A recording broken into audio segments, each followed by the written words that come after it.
सर्वांचे नमस्कार. काल परवा एक बातमी ऐकायला मिळाली. ती म्हणजे बीड जिल्ह्यामध्ये जो विद्यार्थ्यांचा मोर्चा काढण्यात आला होता, त्या युवकांवरती गुन्हे दाखल करण्यात आले. सगळ्यात अगोदर एक प्रश्न पडला मला, की ही लोकशाहीच आहे ना? कारण की इतक्या दिवसापर्यंत ऐकलं होतं की लोकशाहीमध्ये मूलभूत अधिकार आहेत म्हणे, आणि त्या मूलभूत अधिकारामध्ये स्वतःचा आवाज उठवण्याचा अधिकार या लोकशाहीने, या संविधानाने सर्वसामान्य माणसाला दिलेले आहेत.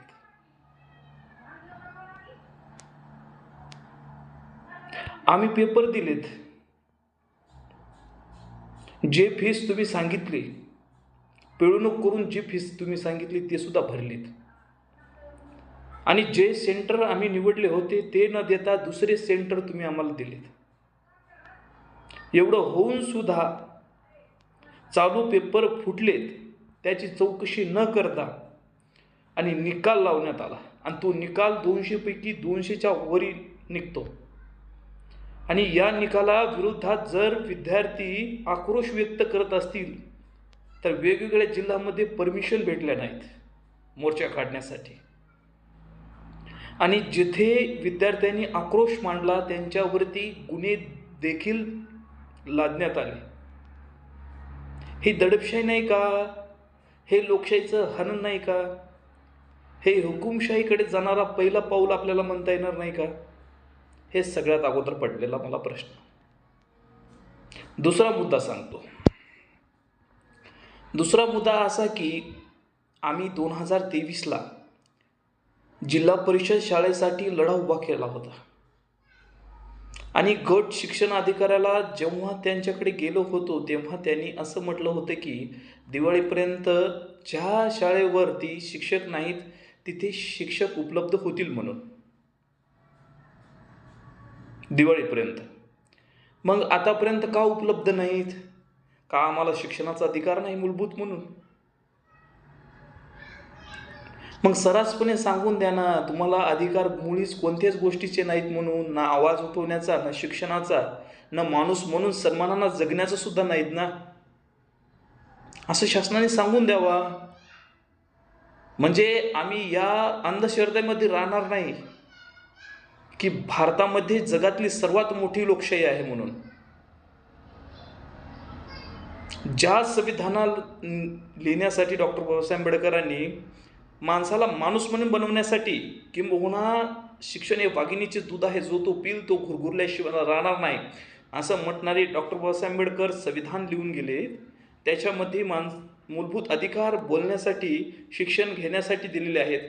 ते सुद्धा जर ही शासन व्यवस्था आम्हाला जर निर्माण करून देत नसेल, किंवा किंबहुना आम्हाला बोलण्याचा अधिकार जर या लोकशाहीत नसेल, तर काय करायचं? हे सगळ्यात मोठा प्रश्न आम्हा समोर आज उपस्थित आहे. जो तो स्वतःच्या स्वार्थासाठी जे ते राजकीय घडामोडी घडून घेतात, पण विद्यार्थ्यांचा, युवकांचा काही म्हणणं ऐकायला कोण तयार आहे का आज? फक्त जाती धर्मामध्ये या महाराष्ट्राला विखुरण्याचा प्रयत्न या राजकीय पुढाऱ्यांकडून होतोय. ज्या छत्रपती शिवाजी महाराजांनी रयतेचं स्वराज्य निर्माण केलं होतं, ते रयतेचं स्वराज्य आज आहे का?